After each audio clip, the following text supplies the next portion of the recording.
everybody, welcome to my name is Sheri, and today we're going to talk about a sort of more serious issue, and this is definitely going to be a more rant style video. We're going to talk about Lucky Lee's. I know a couple of you have probably already heard about this. It's kind of blown up in different sorts of media. There's a lot of opinions about it, and I thought I'd share my opinion. So I am Chinese American. I do, however, now currently live in China when I'm not in college. So I have no physical home in America, and I've been living in China for the past 7 years. So I say this because there are a lot of people who, in my last sort of experience talking about my culture, were sort of saying, in the Qipao incident on Tumblr, were sort of saying, I'm not Chinese enough to be talking about this issue, and that actual Chinese people don't care, or that there are people from China who told me that I'm too Americanized and I shouldn't be talking about these issues. If they don't care, why should I care? So I think in this instance we're talking about Chinese American food, and I do feel like I can talk about it because, okay, so I am Chinese American, but I'm still Chinese, you know? And so I don't think any Chinese person should be putting down any Chinese American's experience. I know that if I went, I'm going back to Beijing this summer. If I go back and I explain to everyone that I know the history of the Chinese American struggle in America and why this is an issue for us and why we care about it, I know people will understand, because they can then hear my side of the experience, and then even if they haven't experienced it for themselves, they sort of can empathize. And so I don't feel like any Chinese person should put down a Chinese American's experience, or any Chinese American should put down a Chinese person's experience. We have all experienced different things, we are different people, and everything, I think, is valid in some sort of way. Now, okay, so going on to the main thing. Well, Lucky Lee's is this restaurant that's about to open that claims it is a clean Chinese American restaurant. Or now I think it actually says it's inspired by Chinese American cuisine, and well, there's a lot of issues with it. Everyone has sort of different issues with it.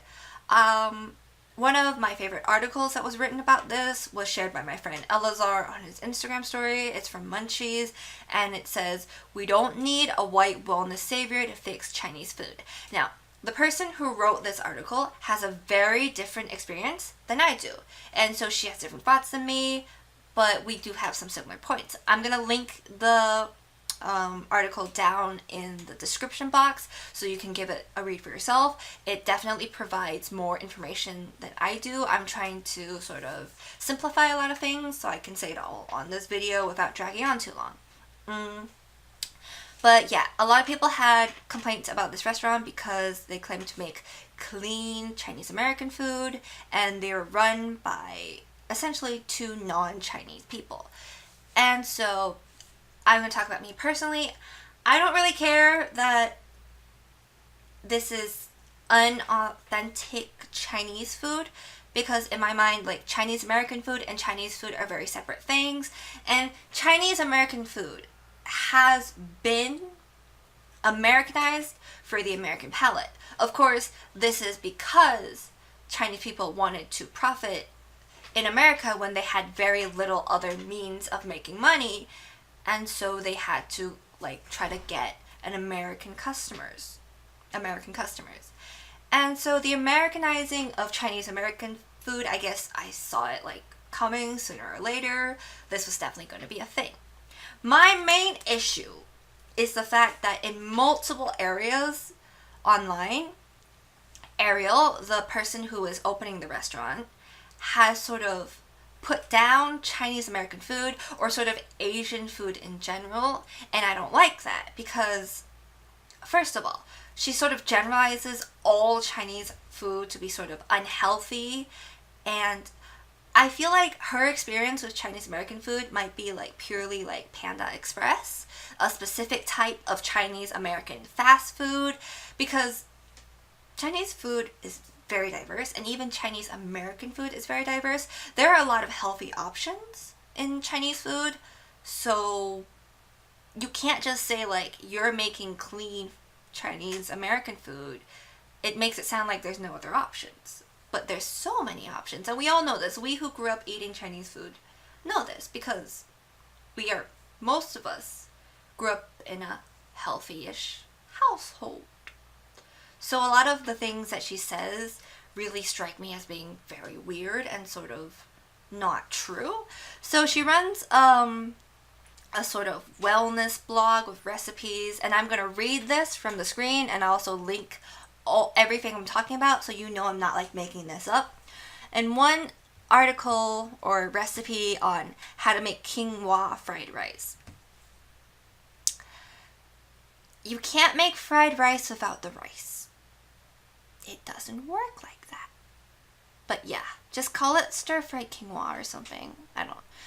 But she says, I love fried rice from my local Chinese restaurant, but I can rarely order it because it makes me so thirsty and my fingers swell the next day. Most restaurants add MSG, globs of processed butter, and sodium-rich soy sauce. Let's unpack that, shall we? I've eaten a lot of fried rice from restaurants and from not in restaurants. Like at home, I make fried rice. I make very different types of fried rice. My fingers have never swelled. Ever. No. I don't think I know anyone else. Maybe I don't know enough people. But I don't think I know anyone else whose fingers have swelled from eating fried rice. Also, most Chinese restaurants or Chinese American restaurants are very, very scared of adding MSG. They have like these big glowing neon signs that say no MSG. You know why? Because there was a whole witch hunt about MSG and how it was bad for you, and don't go to the Chinese restaurants that have MSG. So most restaurants don't actually use MSG. And if she's from New York, there was like the whole big hunt in New York Chinatown. So yeah, you see like the glowing neon signs, that means there's no MSG. And also, is there actually anything wrong with MSG? We still don't really know, but that's a different topic. Now, globs of unprocessed butter. I have been cooking for the past like 5 years. I've made a lot of fried rice. I've never put butter in my fried rice. I don't think I know anyone that's put butter in their fried rice. Butter is not often used in Asian cuisines because a lot of Asian cuisines, well, like a lot of places in China didn't have access to milk for a while because of monetary issues. So there was no butter. Okay, and the fact that, like, if you have an issue with soy sauce, just get fried rice without soy sauce. That's an option, you know? I think Yangzhou fried rice has no soy sauce, or at least the ones I've eaten didn't have soy sauce. So the fact that in that one line there are so many issues really rings alarms. Now let's look at another post, shall we? This one called Just Another Wellness Tuesday is about Tamari. And she says, you know the morning after you go to your favorite Chinese restaurant or sushi joint and you feel bloated, your eyes are puffy, and your ring hardly fits on your finger? It's probably due to the soy sauce you dipped your tuna roll in, which may be made out of sugar, water, salt, caramel coloring, genetically engineered and pharmaceutically derived enzymes and preservatives.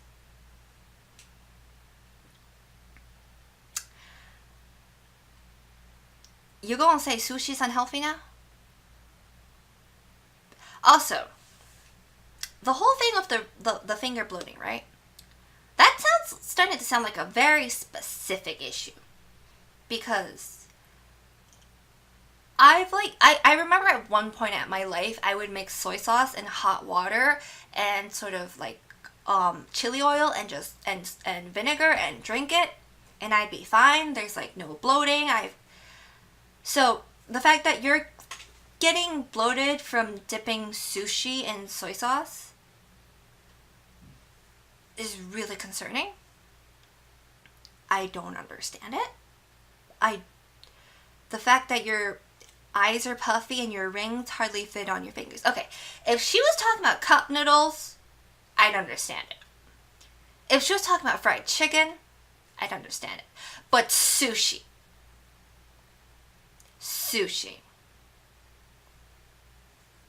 I don't even know what to say to that. Also, let's talk about soy sauce. So, all the issues with, okay, so it's sugar, water, salt, caramel coloring. This is made of water, wheat, soybeans, salt, sodium benzoate, less than 1/10% as a preservative. So unless this label is lying and they're putting caramel coloring in this, I don't understand where you're getting caramel coloring from. And I'm sure like not everyone uses this specific brand of soy sauce. This is the one I usually buy. Is that the reason? Are you buying some knockoff like soy sauce at your sushi restaurant? What is going on with that? Now let's move on to Lucky Lee's Instagram, so after reading the article, I found out that they might have actually deleted some of the more controversial stuff after people sort of picked on the issue, but let's go back and read some things I have a little bit of issue with. There's 2 posts that I'd like to call your attention to. So, and I don't know how to link this, but I'm gonna tell you the date of which post it is. So on one of them it is, we are inspired by Chinese American dishes, and we make them with unexpected ingredients, like honey glazed spare ribs marinated in beet juice. All dishes at Lucky Lee's are free of cane sugar, corn syrup, and food dyes. I don't understand.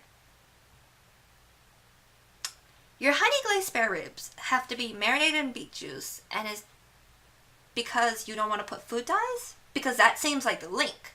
And it might not be the link, but that's what you're making it seem like. And, which Asian restaurant uses food dyes? Because I've made ribs with my family. That color comes from the sugar and the soy sauce, the 2 different types of soy sauce. And yes, there's sugar in it. And yes, it's like probably not that healthy, but you don't eat it every day. You also eat it paired with your rice and a lot of vegetables, because that's how Asian American cuisine works. You have a lot of dishes, and you're not just eating meat, or you're not just eating any one food group. So, the fact that you specifically mention food dyes is really just weird to me, because why?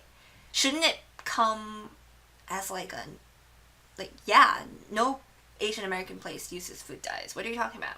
Unless you can point me to any one place that uses food dyes.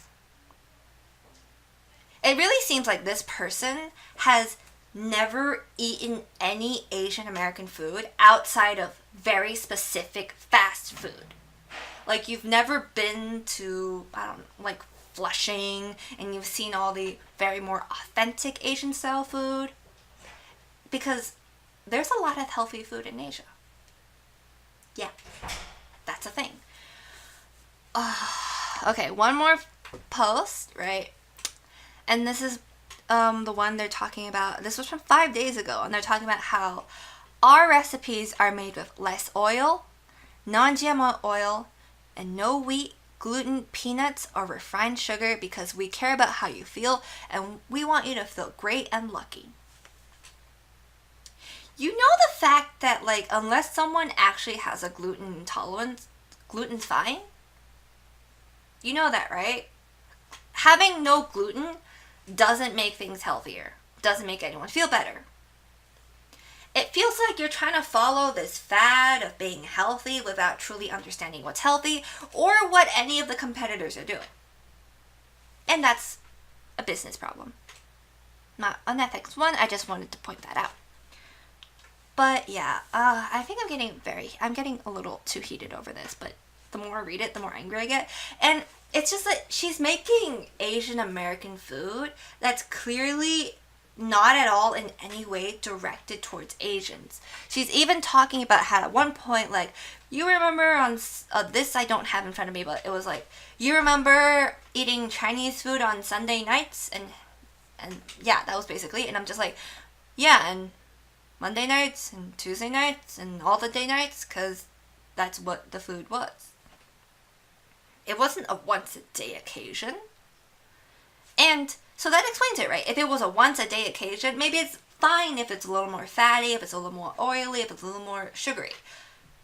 But that's not how it is for a lot of Asian people. And so you're just having Chinese American food that's completely moved away from Chinese Americans.